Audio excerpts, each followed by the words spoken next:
Graça e a paz. Dando continuidade ao nosso curso básico de vida cristã, nós estamos no livro 3, Epístolas Paulinas 1, no capítulo 1, a condenação dos pecados. Na aula passada, nós vimos o tópico 3, a culpa dos gentios. Vimos que Paulo começa a sua explicação do evangelho mostrando a necessidade que o homem tem da salvação e que a justiça de Deus requer do homem a revelação do evangelho. E também nós falamos, com relação ao evangelho, que o evangelho é a história do esforço de Deus revelando-se em seu Filho para a salvação do pecador. Amém? Amados, entenda. Um Deus bom e justo dá a cada pessoa a recompensa que os seus atos merecem. Nós temos que entender isso. Depois nós falamos da revelação geral de Deus. Olha, Paulo explica ainda que duas fontes de conhecimento de Deus foram dadas a todos ou a toda a raça humana, a consciência e a natureza. E a consciência e a natureza é a revelação geral de Deus. E, por fim, em Romanos 2,16, há diversos princípios envolvidos no julgamento divino contra os pecadores. E ficou bem nítido que Jesus será o juiz. Amém? No tópico 4, estaremos falando hoje sobre a culpa dos judeus. Amados, entendam. Depois de condenar a depravação em meio aos gentios, a hipocrisia dos falsos moralistas, Paulo parte agora para colocar sobre a condenação divina a presunçosa sociedade judaica. Portanto, o judeu busca encobrir o seu pecado usando a religião como pretexto. Mas a sua vida não transformada o desmente, trazendo-lhe uma maior condenação. E lá em Romanos, no capítulo 2, versículo 21 e 22, Paulo deixa uma orientação a respeito disso. Tu, pois, que ensinas a outrem e não te ensina a ti mesmo. No versículo 21, no 22. Melhor, ainda tem mais um pedacinho aqui. Tu que pregas que não se deve furtar e furtas. 22. Dizes que não se deve cometer adultério e cometes. Abominas os ídolos e lhes rouba os templos. Então, indiretamente, Paulo estava dando ali uma exortação direta para eles. Você pode perguntar, mas como? É que enquanto os judeus se vangloriavam dos seus privilégios, a verdade é que era que as suas vidas não estavam de acordo com o querer de Deus, estava fora da vontade de Deus. Amém? Paulo diz que maiores privilégios acarretariam maiores responsabilidades. Sendo os judeus o povo escolhido de Deus, eles deveriam ser uma nação missionária, destinada a falar acerca do Deus que os chamara para serem suas testemunhas. Amém? Mas, por haverem negligenciado a vocação divina, serão julgados, assim como serão julgados os gentios impertinentes. Amados, o que nós temos que entender aí? Talvez você conheça pessoas que pensam como esses judeus, que se orgulham das suas tradições religiosas como desculpa para se manterem no pecado. Só que Paulo não está falando isso. Então, essa descrição adapta-se a muitos religiosos dos nossos dias. Porém, ser cristão nominais ou seguidores de outras religiões não quer dizer a mesma coisa. Amém? Então, qual é a vantagem de ser judeu? Paulo diz que, no sentido, é bom ser judeu. Lá em Romanos, no capítulo 2, verso 29, diz, porém, judeu é aquele que é interiormente, e circuncisão a que é do coração, no espírito, não segundo a letra, e cujo louvor não procede dos homens, mas procede de Deus. Então, Paulo dá ali e mostra uma realidade que muitos judeus não estão observando. Mas um judeu que quebra a lei divina não é melhor que um gentio que não tem lei. Amém? Os judeus se orgulhavam de terem um sinal, mas não valorizavam, pois a circuncisão foi ali estabelecida por Deus como sinal da aliança. Mas o que eu tenho que entender com isso aqui? Que a circuncisão tinha validade só mediante a obediência da lei, e que a desobediência da lei tira o valor da circuncisão. Né? É uma quebra de aliança. Enquanto que os judeus se diz inocente e busca encobrir o seu pecado, Deus refuta essa defesa fútil e mostra onde estava o pecado dos judeus da maneira deles agir. Primeiro, incorre em maior condenação. Vamos lá, capítulo Romanos 2, versículo 21 e 22. Nós já falamos, mas vamos falar novamente. Tu, pois, que ensinas a outro que não te ensina a ti mesmo. Tu que pregas que não se deve furtar e furtas. Dizes que não se deve cometer adultério e cometes. Abomina os ídolos e lhe roubas os templos. Né? Segundo, desfigura o bom nome de Deus. Romanos 2, versículo 23. Tu te glorias na lei, desonra a Deus pelas transgressões da lei. Eu tenho a lei, mas não sigo a lei. Conheço, mas não pratico. É mais ou menos isso. Terceiro, anula o verdadeiro caráter dos ritos religiosos. Romanos, capítulo 2, versículo 25 e 26. Porque a circuncisão tem valor se praticares a lei. Se és, porém, transgressor da lei, a tua circuncisão já se tornou incircuncisão. Se, pois, a incircuncisão observa os preceitos da lei, não será ela, porventura, considerada como circuncisão? Então, mostrando a maneira de agir. Tá?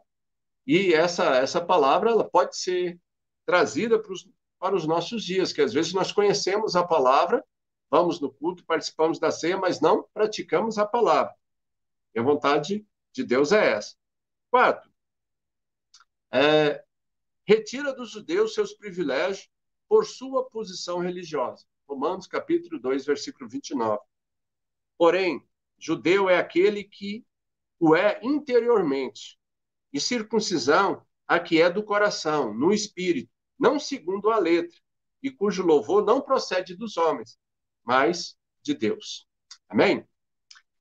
E aí Paulo vem fazendo um apanhado geral, e agora ele vai falar que a culpa é universal. Né?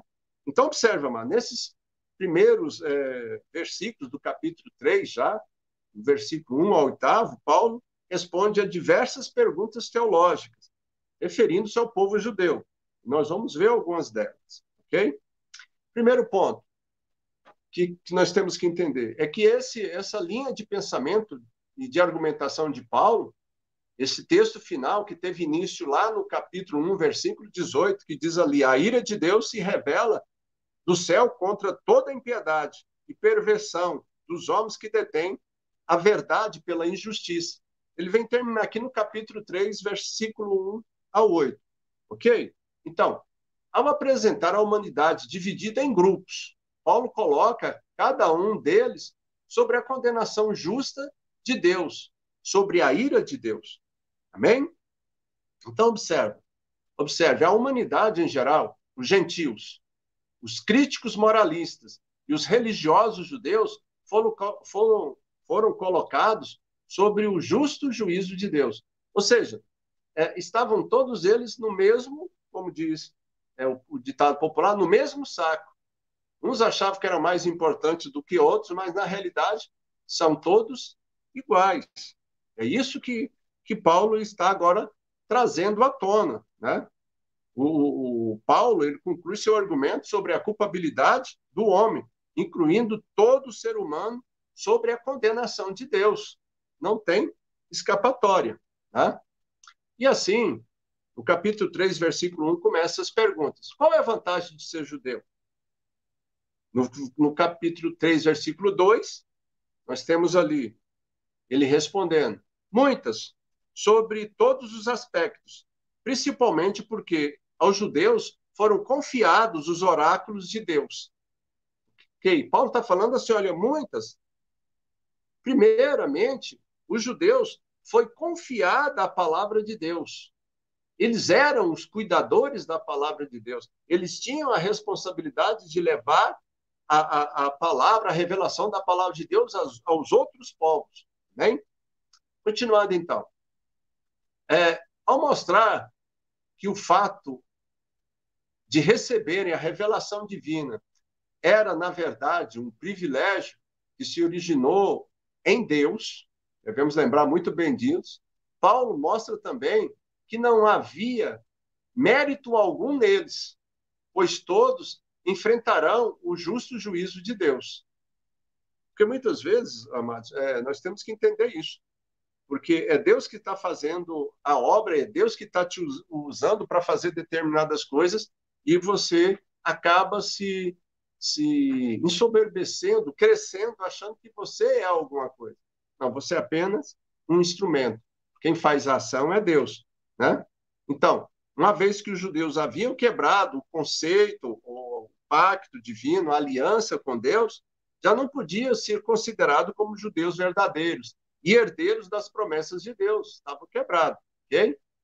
Então, a respeito deles, surgia as mais variadas perguntas, tais como: falharam as promessas divinas?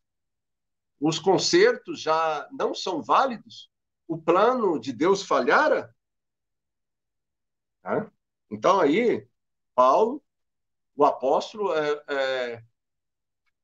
começa a responde, né, que isso é de todo impossível. No capítulo 3, verso 4, diz assim: de maneira nenhuma, seja Deus verdadeiro e mentiroso todo homem, segundo está escrito, para seres justificados nas tuas palavras e venha a vencer quando fores julgado. Ok? Então, que a falta de fé dos homens não invalida a fidelidade de Deus. Nós temos que entender muito bem isso. A fidelidade de Deus não muda, ok? Em Timóteo, no capítulo... 2 Timóteo, capítulo 2, verso 3, nós vimos aí: se somos infiéis, ele permanece fiel, pois de maneira nenhuma pode negar-se a si mesmo, ok? Mesmo que uma pessoa possa alegar bons motivos de agir de maneira errada, como forma de alcançar os seus propósitos, Deus o julgará por isso, amados. Não tem desculpa, ok? Então, será que o judeu não está em melhor condição de prevalecer diante do juízo de Deus? Parece que sim, pelo fato de possuir a lei. Mas somente possuir a lei de nada importa, né? O que importa é praticar a lei. Romanos capítulo 2, verso 13. Porque os simples ouvidores da lei não são justos diante de Deus, mas os que praticam a lei hão de ser justificados. Então, isso aqui serve para nós, né? Amados, só ser ouvintes não é suficiente. Nós temos que praticar aquilo que o Senhor está nos mostrando, está nos ensinando, né? O homem perece não porque possui a lei, mas porque não faz o que a lei exige, ok? Então, nós temos que entender e tomar posse disto. Bom, nesse caso, os judeus que têm a lei, mas não a pratica, não têm vantagem nenhuma sobre o gentio que não tem lei. Amém? Entendemos aqui esse ponto? Bom, então vamos continuar. Se você está entendendo, lembrando, se você tiver alguma dúvida, não esquece de deixar ali a sua pergunta. Nós estaremos respondendo em tempo oportuno. Ok? Então vamos lá. Pois a posse da lei pelos judeus só serve para aumentar a responsabilidade diante de Deus. A quem muito é dado, muito é cobrado. Mas o que Paulo diz aqui em Romanos, no capítulo 2, verso 12. Assim, pois, todos os que pecaram sem lei, também sem lei perecerão. E todos que com lei pecaram, mediante a lei, serão julgados. Ok?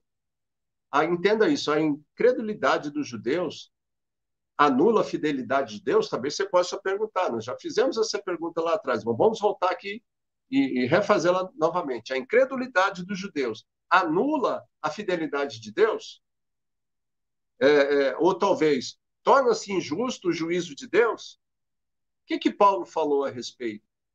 Lá em Romanos, no capítulo 3, versículo 3, 5 e 9, vem a resposta dele.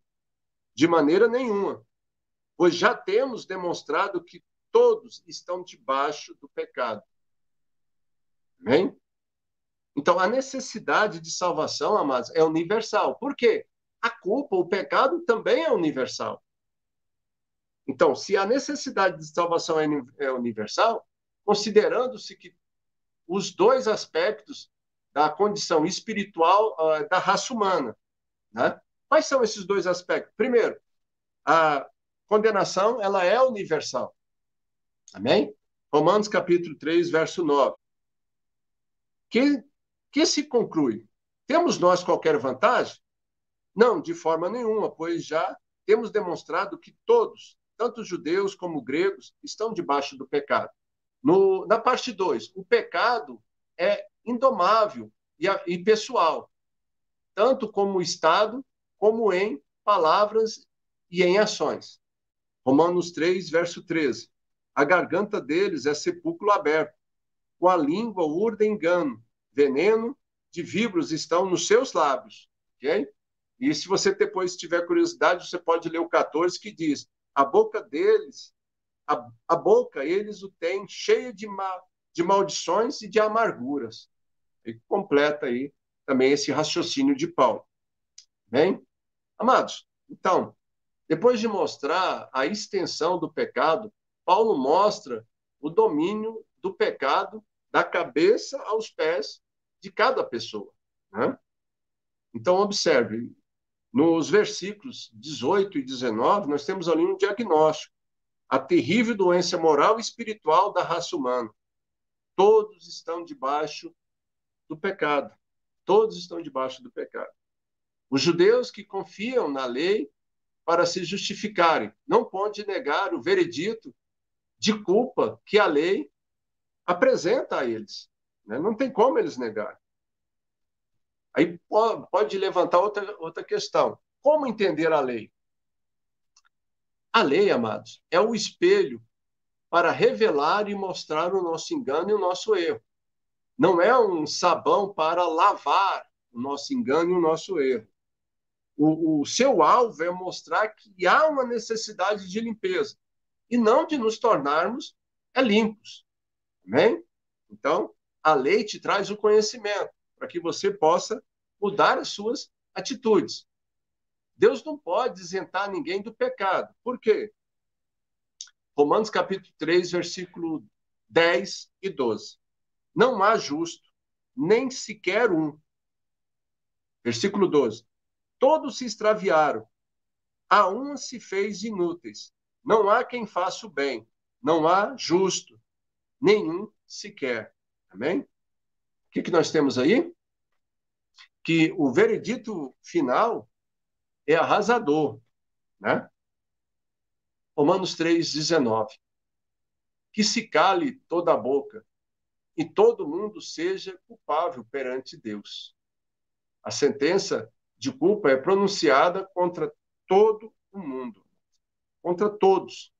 Ninguém tem escapatória, ok? O mundo inteiro é condenado diante de Deus.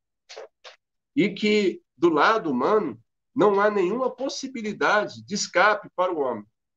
Mas, pelo lado divino, surge um meio de libertação, mediante a justificação pela fé em Cristo Jesus.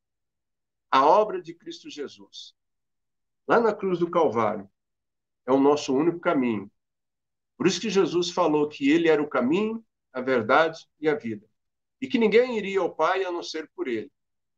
Então nós podemos voltar a ter um relacionamento com Deus Pai através do Deus Filho. Amém? Amados, então aqui nós encerramos o capítulo 1. Na próxima terça-feira, estaremos iniciando o capítulo 2, a justificativa dos perdoados. O tópico 1, o que é justificativo? Apesar que ele já faz essa questão, eu também quis deixar em destaque essa pergunta. O que é a justificação? O que é a justificação? Então, essa justificação envolve dois atos. Primeiro, o cancelamento da dívida do pecador, né? Ou se você quiser explicar um pouquinho mais, o cancelamento da dívida do pecado na conta do pecador, né? E o lançamento da justiça de Cristo no lugar da dívida, tá? E nós vamos tentar aprofundar mais nisso na próxima aula. A justiça da lei requer a morte do culpado, enquanto que o amor de Deus exige o seu perdão. São pontos controversos, e nós vamos entender o equilíbrio desses pontos, né? E mais uma questão, mas como pode Deus perdoar o transgressor quando a sua justiça exige o castigo dele? E por fim, mas quais as condições para a justificação do homem? Então, na próxima aula, nós estaremos entrando nesses pontos, ok? Se você gostou, não esquece aí de deixar o seu like, né? Se você não gostou, dê o seu dislike. Não esqueça de fazer as suas perguntas, se você tem dúvidas ou sugestões para nós estarmos melhorando o canal, né?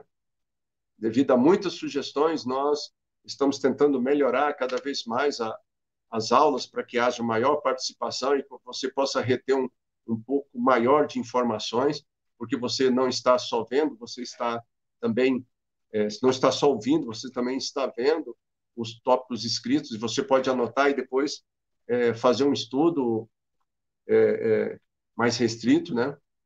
Mas esteja nos ajudando. Divulgue o canal com seus amigos, parentes, amigos, né? Se você tem dois endereços e possa se inscrever nos dois, não esquece de dar esse apoio para nós podermos. O objetivo é levar esse trabalho para um número maior de pessoas, para que a palavra de Deus possa penetrar no coração dessas pessoas e, através da verdade, elas possam ser transformadas. Amém? Que Deus abençoe os irmãos e até a próxima terça-feira.